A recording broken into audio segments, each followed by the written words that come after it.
Happy 2015, everybody. Hope it was a safe and eventful one so far. That being said, let's get right down to it. My top 10 best and worst of 2014 in terms of movies. Number 10 on my top 10 best is the Lego movie. Um, Basically, with this film, it just captured all the fun about being a kid and having Legos and creating stuff and just the amount of creativity that goes into your mind when you have those toys at your disposal. And it was funny. It was legitimately funny. It had plenty of like humor that both kids and adults really could get behind. You know, even though the moral's a pretty simple moral, it's presented in a pretty poignant and beautiful way. And I love the characters. Emmett, played by Chris Pratt, was really funny and memorable. I just loved Good Cop, Bad Cop by Liam Neeson and Vitruvius, the Wizard, with Morgan Freeman. Just to hear those guys have fun with those roles was kind of a treat. And yeah, it just had this energy and the visual creativity it took to bring, like I said in my review of it, bring like these very limited in terms of articulation, these toys to life, essentially. So, yeah, Lego Movie. Great way to start out 2014. Number 9, Edge of Tomorrow. I have been enjoying a lot of the Tom Cruise sci-fi flicks that have been cropping up here in the past couple of years. And Edge of Tomorrow is no exception to that. Like, it was a pretty taut, well-paced war action movie, and it had a good sense of humor about itself too, because it is Respawn the movie essentially, and the fact that this guy keeps dying over and over and has to learn from his mistakes in the field in order to stay alive a little bit longer, and just the dynamics between him and Emily Blunt.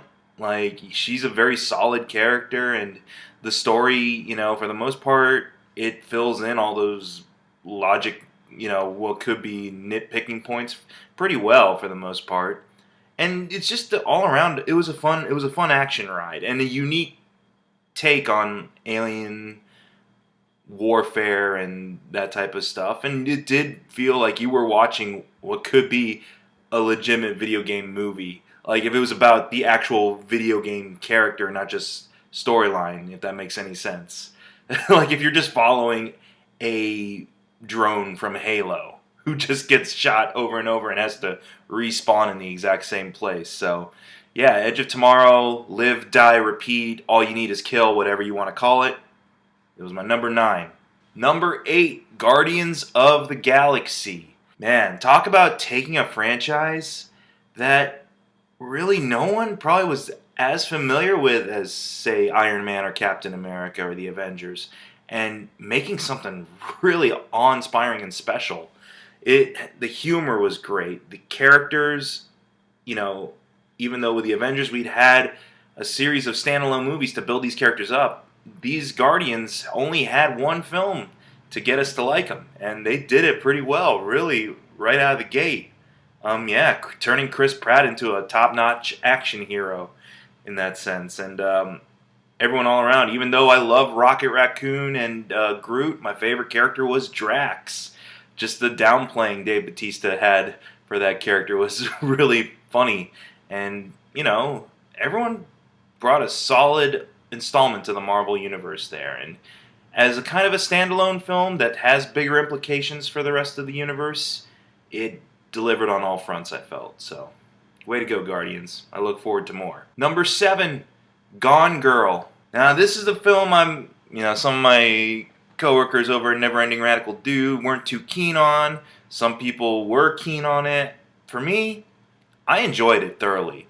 I hadn't read the book, so I wasn't as familiar with the twists and turns in the story as others probably were, but all around, like, when the twists occurred, they genuinely floored me. I was intrigued throughout the entire thing, and it didn't feel like it dragged on at all too much. Like, I didn't feel like because it is a pretty long movie, but at no point did I feel it was wasting any time getting to the point of things. And Rosamund Pike, Ben Affleck turning in a solid performance as just this poor schlub who gets caught up in horrible circumstances. Rosamund Pike, freaky as all hell. Neil Patrick Harris for the brief scenes he's in, really good and kind of unnerving. Tyler Perry. This movie made me like Tyler Perry as kind of this shit-eating grin attorney and so forth. But David Fincher knows how to coordinate and handle all kinds of actors from various walks of life and so forth, and churn out a pretty solid product. So, once more, another feather in the cap for Fincher, and I look forward to seeing more from him. Number 6, The Raid 2. I loved the first Raid when it came out in what was it, 2012? Yeah, 2012, I believe. And I was a little apprehension. There was a little apprehension to the sequel at first because I'm like, well, is it just going to be another building full of bad guys wanting to kill these cops? You know, how can a sequel build off of what has been established in this already awesome action movie? And it goes all out. It's like, okay, you've seen the all-out action. Now watch a little undercover story. Watch the main character from the Raid go through hell, essentially, as he's, embedded deep in this criminal organization for years. And it has to deal with all kinds of just sidestepping. And the characters were intriguing, too. Like, the chick with who I forget if she's blind or not, but she has shades and she fights with claw hammers, which is gruesome. The action's just as gruesome as it was in the first movie. Still a great spectacle. The fights are just full of this kinetic energy that you expect out of these types of martial art flicks. And even like the main villain that he ends up palling around with for the most of the movie, is a very intriguing villain, even more so than the first guy in the first movie, who was kind of the high boss in this apartment complex. Like, it just took a great action premise that the first movie was and built off of it from there with more intriguing fights and creative fights, more intriguing characters, and a storyline that got really complex out of the basic roots of what was established before. So, kudos to you, The Raid 2. Number 5, John Wick. This was a blast. I had so much fun at this movie. I'd always liked Keanu Reeves, and this movie made me fall in love with his action films all over again. Like, it was a simple premise of like a hitman out for revenge for the most adorable puppy ever, and it just goes into full-scale war from there. And visually, it's just a stunning film. On the acting front, everyone's delivering their A game, especially Michael Nisquist as the main heavy is really entertaining. Just everyone who they got in for bit parts, like Willem Dafoe and Adrian Palicki, like everyone's giving their all in this movie. And Keanu's definitely got his intimidating, action movie hero repose going. Definitely, he's firing on all cylinders. There seems to be a passion there that I haven't seen him demonstrate in projects like 47 Ronin, but with this one and Man of Tai Chi under his belt, all in all, John Wick was a fun ride. Number 4, Snowpiercer. It was a surreal sci-fi fantasy that, honestly, I've never seen a premise kind of like this before, with the idea of, you got the feel of the confined spaces on this train that never stops. You get the idea that, the class warfare that's taking place, between the front of the train and the back of the train. The fact that they're able to craft a whole world on essentially something that's only about the width of my hallway here. You can have those different settings on display in such a confined space, and it worked really well. Ed Harris, John Hurt, especially Chris Evans in this. Everyone does a phenomenal job in this movie. Chris Evans, this might be one of his most definitive roles. Everyone's going to know him for Captain America and for probably some lighter stuff too.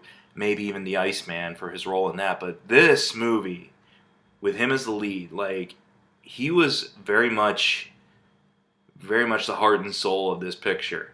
and he conveys it really well. Like there's just one scene where like towards the end where it's just silence because he's never actually listened to silence in his life from being on this train, and so it's just quiet, and he lets that emotion sink in, and he just breaks down, and that is an image that stays with me after I've seen this film. Is that yeah, without him at the helm of this movie, I don't know how well it would have done. But definitely a great performance from Chris Evans. Great performances from the other people like John Hurt and Ed Harris, and all around just an awesome premise for an action fantasy sci-fi type tale. Number 3, Nightcrawler. This appealed to my dark sensibilities so much, and I just had such a blast and chuckle seeing ultimately what is a dark comedy take place in front of me, but it is so jarring, the transformation Jake Gyllenhaal takes in this movie as Lou Bloom, and just how unnerving his performance is in this movie really takes you by surprise, and everyone else too. Like when Rene Russo tries to match her wits with against his, like it's fun to see those two go at it.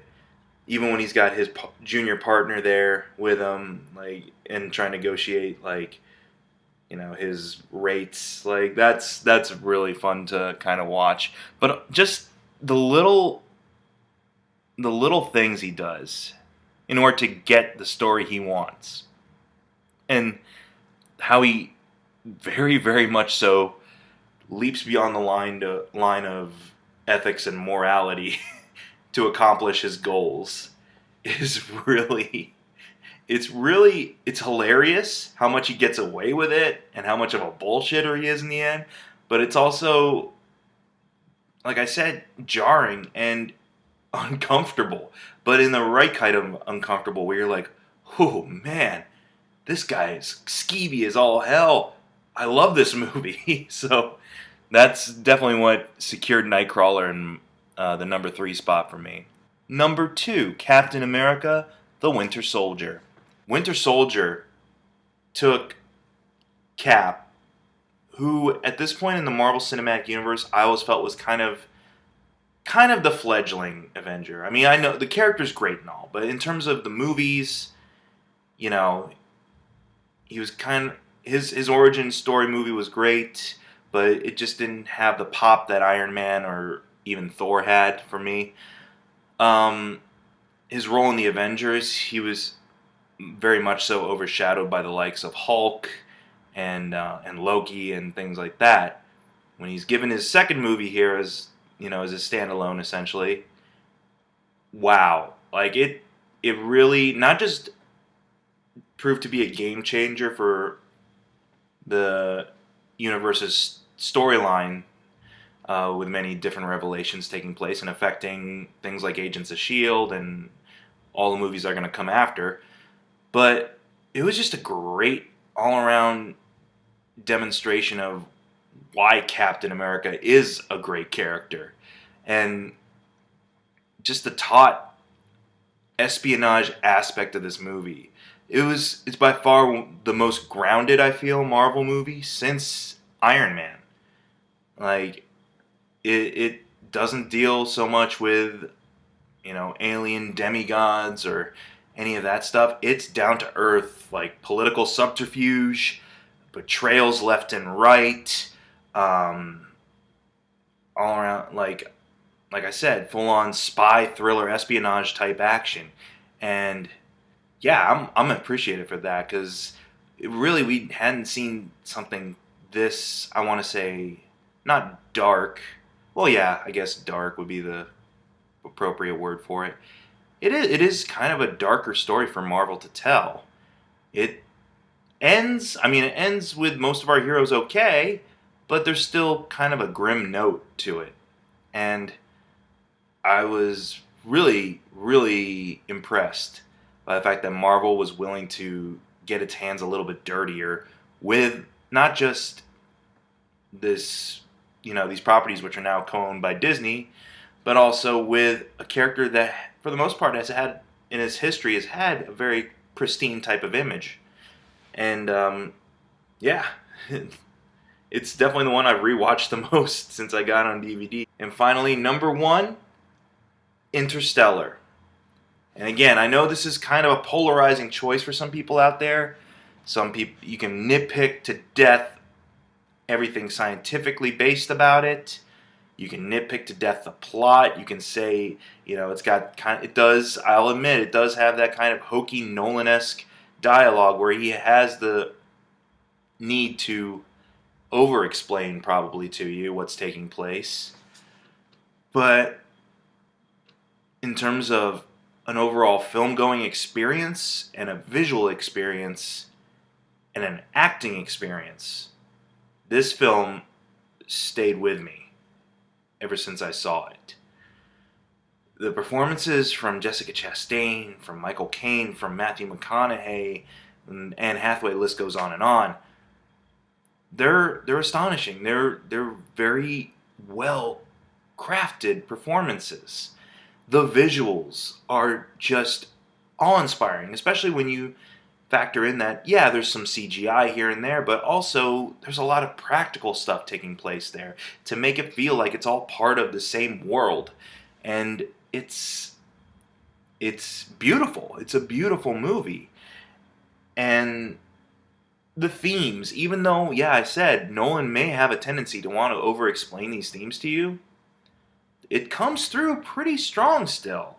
Regardless of that, it is still a very emotionally grounded and very humanistic film in that aspect. Mainly due to McConaughey himself and his relationship with his daughter in this movie. But yeah, that's what propels you through a majority of this film. When you get outside of some of the breathtaking scenery and imagery, is this character's journey and how, ultimately love can be, he finds a way to quantify love, essentially, without giving too much away. It was just one of those film-going experiences, and that's the thing, it's kind of the problem I had with Gravity. Not a problem I had with Gravity, but in terms of revisiting Gravity, I haven't since the theater, because there's no way my little home theater over here is going to do that film justice. And the same goes for Interstellar. Unless I shell out a couple of $100 more on a gigantic TV screen, there's no way seeing Interstellar at home will beat being in the theater and being enveloped by this gigantic spectacle of a movie that I saw. So really, yeah, a lot of these other films had far more solid storylines maybe and far more solid action. This one had enough good things going for it for me as an overall viewing experience that it stuck out in my mind the most out of everything. And therefore, and in the best way too. Like, I have really fond memories of watching that movie in the theater. So, yeah, kudos to you, Interstellar. You were my number one favorite film of 2014. Now let's get ready for the not-so-great stuff of 2014. This list is going to take a little bit more of a redefinition than the previous years, because I honestly didn't see as many of the movies that were out this year as I probably should have or could have. Mainly just due to money stuff, it's a lot of money to shell out to go to a movie every week and see something. So this year I really didn't get out as much as I did previous years. So I didn't see as many bad movies, I guess, because the movies I went to were the ones I was looking forward to, and most of them turned out pretty good. So actually these bottom worst movies are actually, in my eyes, they were okay. Like, I'm going to be working, the bottom 10 from number 10 is going to be just okay, working progressively towards the ones that make me furious. So, even when I say these are the worst of 2014, they're not necessarily the worst. They're just the worst ones I saw, or the not so great ones I saw. Number 10, Horns. Again, I actually gave this movie a pretty decent review, but in the end, when I was thinking about it, it's okay. It has saving graces like Daniel Radcliffe's performance and some of the moments when he is kind of forcing people to become depraved around him and everything I talked about in my review of that. But at the end of the day, it is kind of a muddled story that does drag its feet a little bit towards the end. So it had that going against it a little bit. Like, I haven't had an urge to revisit it to see if I missed any clues or whatever with regards to the mystery, because I'm like, no, because they did take a sweet amount of time explaining away all their mystery in that story. But again, Radcliffe's performance is a highlight of it, and everyone else is turning out decent performances. It just wasn't as captivating as probably as what I originally thought. So, sorry, Horns, but you're number 10. Number 9, Teenage Mutant Ninja Turtles. I wholeheartedly admit this movie was dumb and stupid. Is it the most god-awful thing Ninja Turtles has ever produced? No. But I can't defend that it was anything stellar. Yeah, it's pretty obvious. It was kind of a chopped up story. It didn't seem to slow down once the turtles showed up in all their glory. It felt a need to kind of keep going at a fast pace, which worked against it in the end, I feel. There are things I like about it. I like the characterization of the turtles. I'm perfectly fine with their grotesque look still. I didn't think Megan Fox was as terrible as everyone else thought. But yeah, I can't defend glaring plot holes such as Splinter knowing everything that's going on in this movie. The confusing Shredder identity, which it's so obvious that it was reshot. Yeah, just the kind of the generic action story premise that they were handed. They dabbled in some different locales and some different ways of portraying the turtles in action. Sure, there had to have been something better than a poisoning the water supply or poisoning the air supply storyline. Come on, you can think of something a little bit more original for the turtles. So yeah, while I admit it's a guilty pleasure movie for me, I will admit that. Sorry, turtles. From a technical and storyline standpoint, you weren't that grand. Number 8, RoboCop. Again, this was one I was okay with. And then as I thought more about it, just saying okay doesn't salvage it, because also it was pretty forgettable. Whereas with Turtles, at least you had like the fandom anger going with it. That it's like, oh, it's one of those movies I won't forget because the fandom's never going to forget. With RoboCop, just the fact that it was okay wasn't enough for it, I feel. Again, everyone's doing their darndest with these roles. Kinnaman was, I thought, a great new Murphy. Michael Keaton was great as a villain. And the way they kind of reshaped the story for this reboot was fine, but it was just fine. Like, I'm struggling to kind of remember what I said in my review about it, because I haven't had an urge to revisit that movie either. It is just kind of there in my mind and as a footnote, and ultimately, yeah, it's pretty forgettable. Number 7, I, Frankenstein. Okay, now this isn't entirely fair because this was a stupid movie that I laughed my ass off at. But again, I can't deny that I, Frankenstein is terrible. But at least there was some just so bad it's good moments going for it. So that's ultimately why it's on the worst list, is because, yeah, it was a pretty bad movie, but I still recommend seeing it if you want to have a good laugh at something. Just the overall seriousness implied by this silly movie is enough to, if that's enough to entertain you, then go for it. Because yeah, I'm just a glutton for punishment with those types of films. But even I can't deny I, Frankenstein was pretty bad.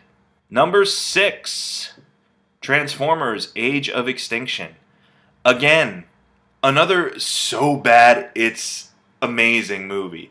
Like, but not even in that sense that I, Frankenstein, at least with I, Frankenstein, there were moments where it's like, okay, I think that's intentionally meant to be funny. Transformers is when you take something completely off the rails and you like flip it and corkscrew it. It's a train wreck that is being like twisted and turned in midair, and that's a train wreck you cannot take your eyes off of. It is astounding just how full special this movie gets. There's still the blatant refusal to make the robots the main characters, even though they're the most interesting characters and least annoying characters in the franchise. Granted, what saves this movie a little bit is the fact that they traded up for Mark Wahlberg instead of another round of Shia LaBeouf. Because honestly, that would have put Transformers right at number 1 if Shia LaBeouf was in it doing his no stammering shtick again. Like if he and his parents had shown up in this movie, I would have, yeah, no question, this would have been the worst one of the year. But the fact that they actually traded up for Mark Wahlberg, who actually seems like an actual action hero in these movies and not just some poor schmo who gets dragged along in the Autobots' adventure, even though he kind of is, but at least he looks the part of an action hero. And at least with the robots, you could kind of tell what was going on. They had some clear-cut identities this time around. Instead of just being Optimus Prime, Bumblebee, and the others, it's Optimus Prime, Bumblebee, John Goodman robot, Ken Watanabe robot, and trenchcoat wearing robot. Again, I totally think this movie is shit, but it's one of those very tasty shits. Oh man, like you just can't take your eyes off of the spectacle of bad that it is, but it is still bad. Number 5, Sin City: A Dame to Kill For. Okay, with these top 5 now, we're getting into more of my rage-inducing ones. And Sin City has a distinct pleasure of being the first one to take a hit. Because really, was this really worth 9 years to wait for? It boggles me that it took so long for this sequel to get made, because ultimately this sequel amounts to nothing. I mean, Mickey Rourke is always great as Marv. Everyone else is pretty good. Josh Brolin's really good as the old face of Dwight. Jessica Alba's in it. Okay. But really, all I can't get past is the fact that, like, ever since the first one came out in 2005, people were like, yeah, let's see more of these tales. Let's see more of these yarns. Let's see the full story of A Dame to Kill For. And I just can't believe that it would take this long to get around to it. And it's hardly worth the build-up. It's weird, because the style's there still that Rodriguez has for these films. You know, they're obviously taken straight from the pages with a couple of original material spliced in there. And again, the characters have a good look, like all the people I mentioned. Ava Green is great as Ava Lord. I don't know. It's really lacking something. I think that is the fact that, like, as the years have gone on, the momentum and enthusiastic fan base for this film has subsided to the point where it's like, oh, it's out now? Okay, fine, whatever, I'll go see it. And then it kind of turns out to be just a disappointment because it doesn't top the first one. In a way, I don't think it was meant to ever, but I think that's mostly because we didn't expect it to top the first one, just kind of be a continuation of the story. The problem is, it took 9 fucking years, to get to the second installment of the story. And ultimately, I don't know if the fans are as interested as they were.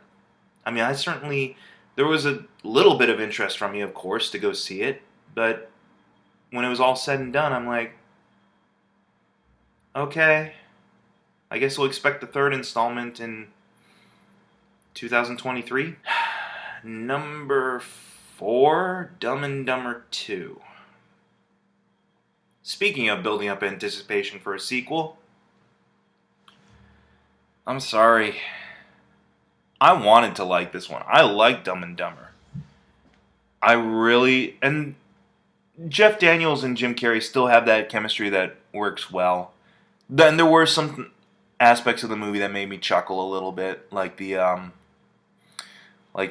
driving to the address that happens to be the address listed on the card, and they end up just going back where they came from, and the lady calls them dumbasses.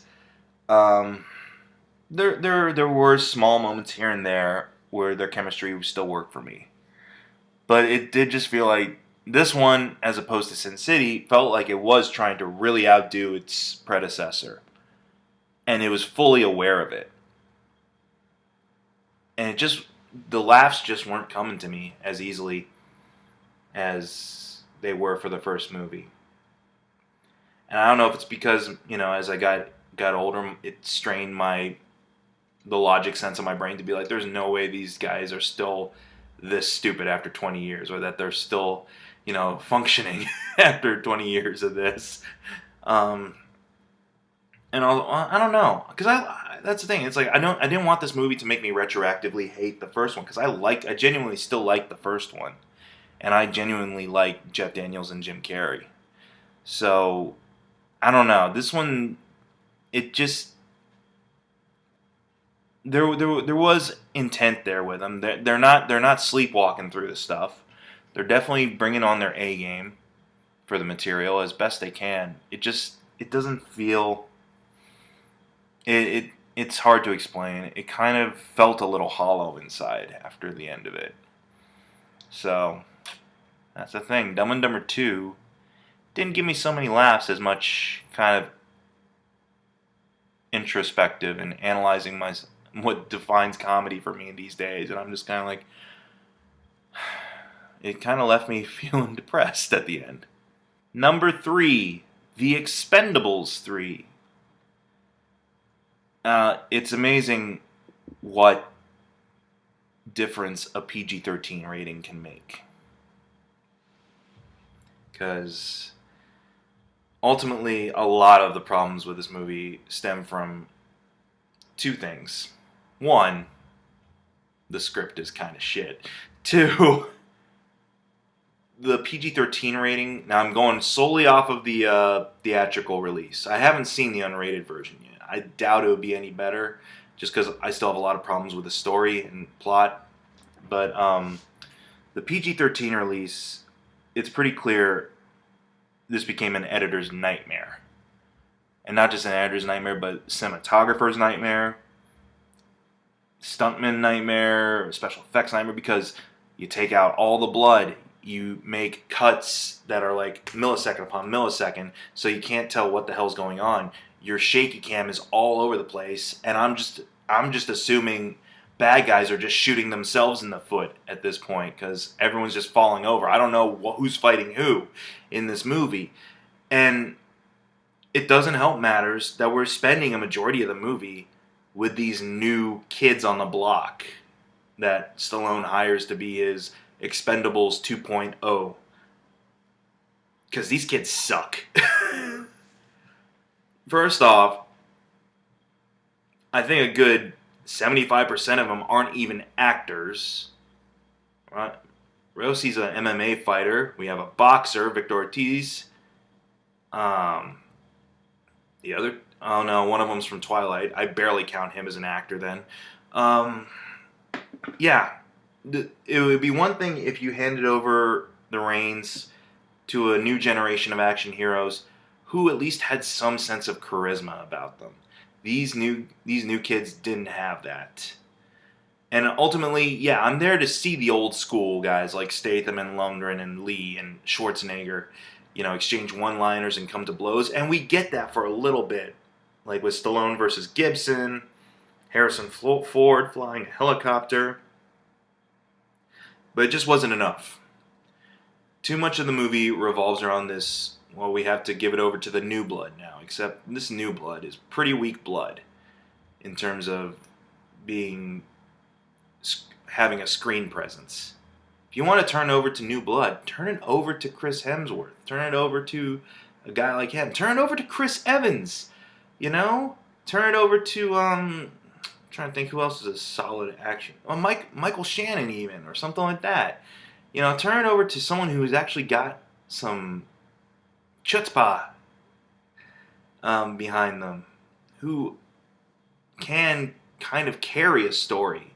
Not just people who just look tough, who look the part of tough and have zero personality or acting ability to back it up. So, yeah, between that and the horrendous editing and camera work to make it look like nothing violent is taking place, so it's PG-13 for them kids, because God knows a movie about bloodthirsty mercenaries should be geared towards your kids. Number 2, A Million Ways to Die in the West. I finally saw this fucking thing.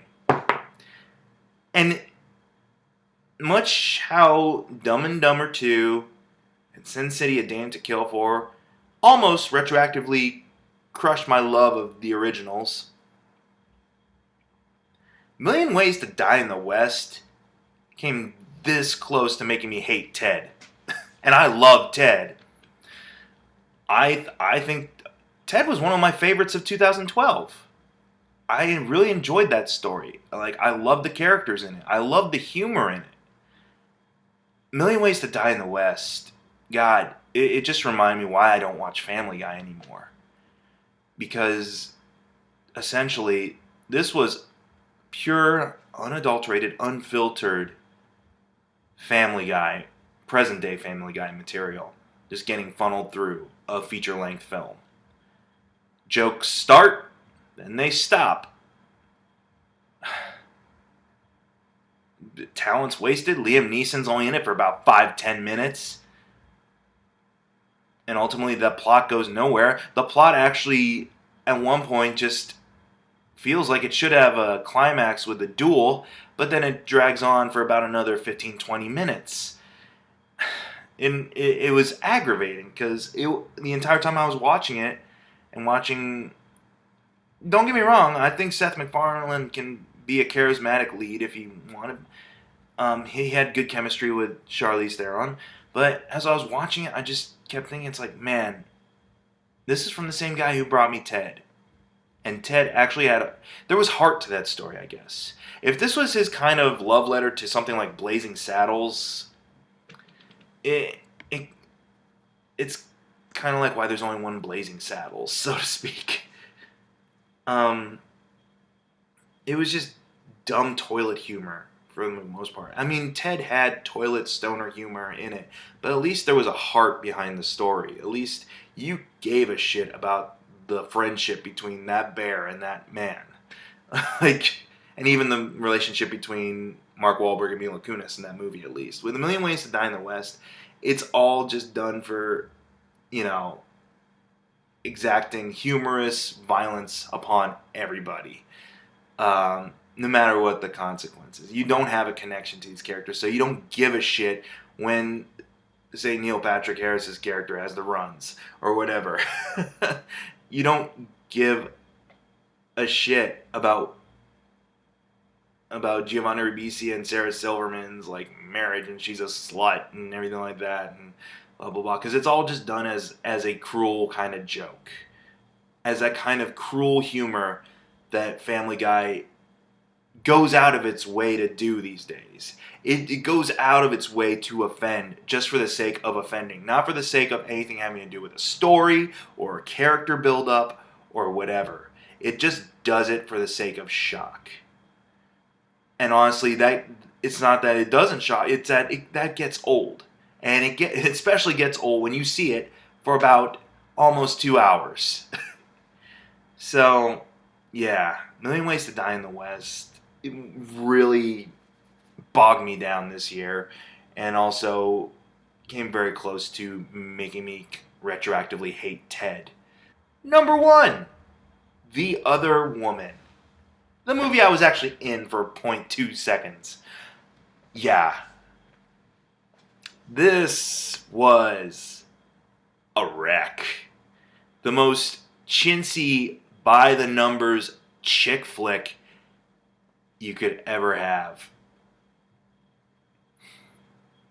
Again, I went into it in depth in my review of the film many months ago. Kate Upton's a total waste there. There's no reason why your character really should even be there. Cameron Diaz and Leslie Mann have this friendship that really, honestly, I don't think would ever take place in any form of actual reality. The only enjoyment I got out of it was the last 5 minutes where Jamie Lannister can finally just turn into Jamie Lannister and lose his shit. And have a bloody nose and have a full-on tantrum and crash through windows and get punched out by Don Johnson. That's all I remember from this movie, honestly, is like the last 5 minutes. Because I remember it being like the only 5 minutes where I genuinely laughed. And everything else is such a drag to sit through. I'm not even saying this as someone who like hates chick flicks or whatever. Because I don't, or what constitutes being a chick flick or a romantic comedy or whatever. I like myself some good romantic comedies. I like Love Actually. But again, tying into stuff like Million Ways to Die in the West and everything like that, nothing's accomplished, I feel, in this story. It's just for the sake of see all these beautiful women together on screen doing funny things and taking out this handsome jackass who you see on Game of Thrones. That's all it is. It's just a gimmicky little movie, and honestly, yeah, I probably wouldn't have went to go see it, except I was curious about seeing where I'd show up in the movie. And honestly, that's why it's number one on the worst of my 2014, because blink and you'll miss it, literally, because I'm in a crowd of hundreds, and it's gone. At least with Spider-Man 2, or Amazing Spider-Man 2, I'm able to pick out my haircut in the crowd. I'm able to see, I'm that guy holding the camera up there. Cool. You get a little bit of a sense of accomplishment there, being like, I feel good about that. Other Woman, I don't feel good about that now, at the end of the year. So, yeah, that was my worst. What were your favorites of the year? What were your least favorites or your worst of the year? Feel free to message me or write in the comments below or whatever, or wherever you see this video. Let me know. Maybe you'd agree with me with some of these, maybe you don't. I look forward to a debate.